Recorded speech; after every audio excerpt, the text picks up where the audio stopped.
It's the biggest ever World Cup, with 48 teams hosted by 3 nations spread across a whole continent. With games played at some of the world's finest stadiums and a budget of nearly $4 billion, the 2026 FIFA World Cup is set to be a colossus of a sporting event. And it's attracted controversy all the way from the fans themselves to the level of international politics. Issues include everything from high ticket prices to Donald Trump's immigration crackdown to cartel violence in Mexico. So why has the 2026 World Cup already come under such intense scrutiny? And can the organisers prove critics wrong?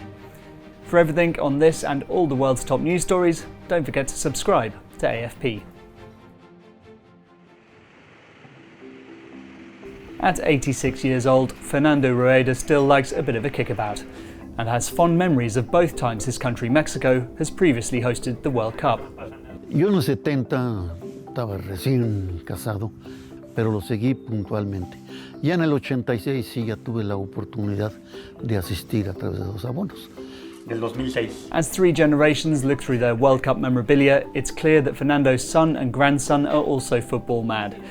But the days of buying a ticket on the gate for a World Cup match have long gone. Despite living near the legendary Azteca Stadium, where the tournament's opening game will take place, none of them will be able to go to a match. Jairo applied for tickets in the ballot, but failed to get any, leaving him at the mercy of secondary markets. Me hubiera encantado, todavía espero por ahí algún milagro que pueda suceder para poder, pues poder ir, si puedo, con mi hijo, con mi papá, con mi hermano, para poder otra vez poder ir a un estadio, pero es muy complicado. Sí hay boletos, pero el tema es los precios. When ticket prices were announced last year, fans around the world reacted with shock. I think it's impossible for 90% of the people to go see a match, a soccer match. It's really insane. On continuera à supporter l'équipe de France, bien sûr, mais c'est vrai que de loin, quoi, hein, à 10 000 km. Mais ouais, c'est dommage. Realmente quem ama futebol não tá nem aí com valores, só que tem condições. FIFA is using dynamic pricing and hasn't released full details on ticket prices, but supporters groups have drawn contrasts with the last World Cup in Qatar. At the 2022 final, the most expensive tickets cost around $1,600, but for the 2026 final, that's more than 20 times higher at over $32,000. Meanwhile, one ticket has even been listed for $11.5 million on FIFA's own resale website, though whether anyone would actually buy it is another question. Following fan criticism, some $60 tickets were made available for all matches, but FIFA says 75% of tickets for the group phase cost at least $300. Prosecutors in New York and New Jersey have now launched investigations into ticket prices, calling them impossibly high. FIFA says the prices reflect what sports fans in the US are used to paying, and that healthy sales so far show demand is strong enough to support such prices. It's not just the tickets themselves that have caused anger, but surrounding costs as well. Getting the train from New York to New Jersey's Meadowlands Stadium usually costs $12.90, but during the World Cup games hosted there, the price will be nearly 8 times that. Absolute insanity. It's ridiculous. I feel like that's an embarrassment and shaming, and it's taking advantage of the fans. The state of New Jersey says FIFA isn't helping fund transport, so it has to cover the cost of moving thousands of extra fans somehow. Once supporters have made it to the stadiums, another problem could be the heat.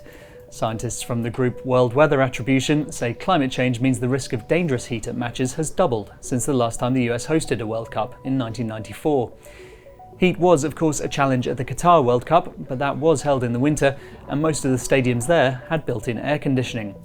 Only 3 of the 16 stadiums in this year's tournament have air conditioning built in, so instead organisers are turning to alternatives, like here at the SoFi Stadium in Los Angeles, where huge misting fans are ready to go.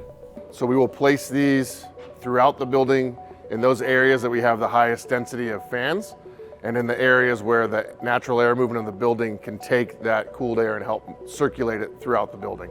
FIFA's answer to heat concerns is to add in a cooling break in each half, which will also enable more advertising breaks on TV broadcasts.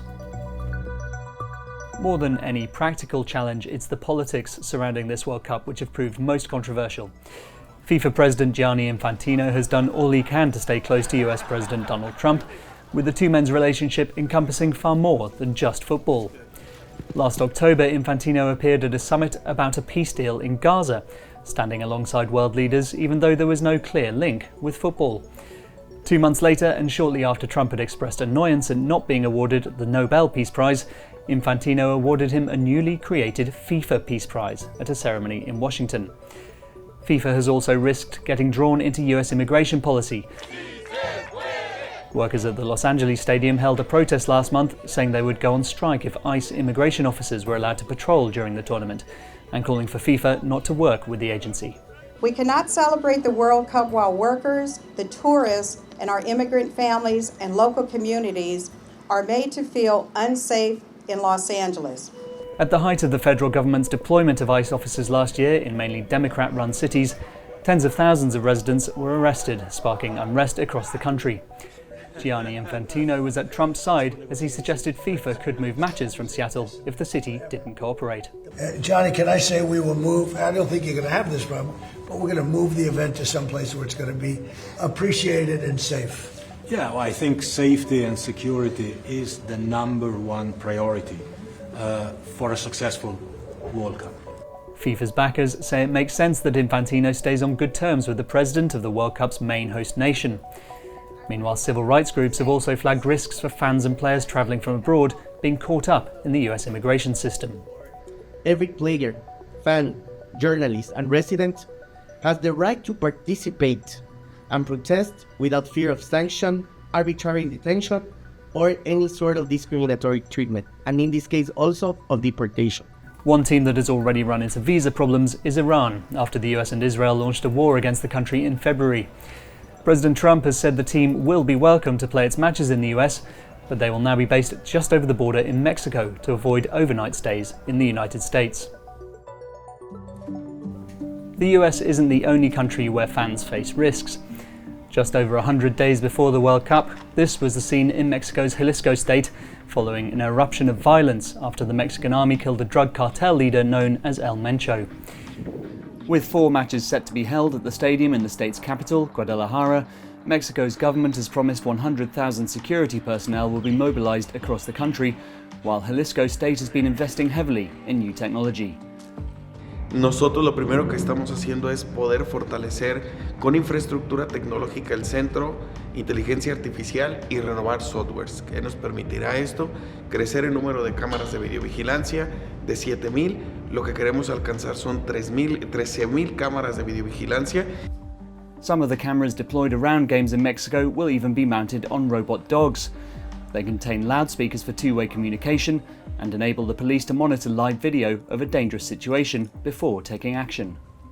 Even if cartel violence doesn't erupt as spectacularly as it did in February, the spectre of organised crime still looms large. Just 3 kilometres from the Guadalajara Stadium, this house is a reminder of the ferocity of the drug gangs. 5 kidnapped victims were rescued from here in January. You can still see the shackles which kept them prisoner. But they were the lucky ones. On the outskirts of the city, 227 bags of human remains were discovered last year in a mass grave. Carmen Metzer is still looking for her brother, who was last seen in 2020. She's a member of a group called Searching Hands, which tries to track down the missing. Entonces creo que no hay nada que festejar. Me parece muy grotesca la situación en la que el país festeja goles mientras nosotros estamos en campo buscando. Authorities expect the cartels won't see any reason to interfere with tourism or the World Cup events, though the same can't be said of one of Mexico's teachers' unions, which has targeted World Cup preparations in the days leading up to the tournament, and says it will disrupt the event itself if their demands on pay and pensions aren't met. So there's plenty that could go wrong with this huge event, but if previous World Cups are any guide, it's likely that the drama on the pitch will overshadow any problems off it. That's certainly the hope of FIFA's president. We need events, we need occasions to unite the world, and this World Cup will truly unite the entire world around an emotion, around the passion, around football.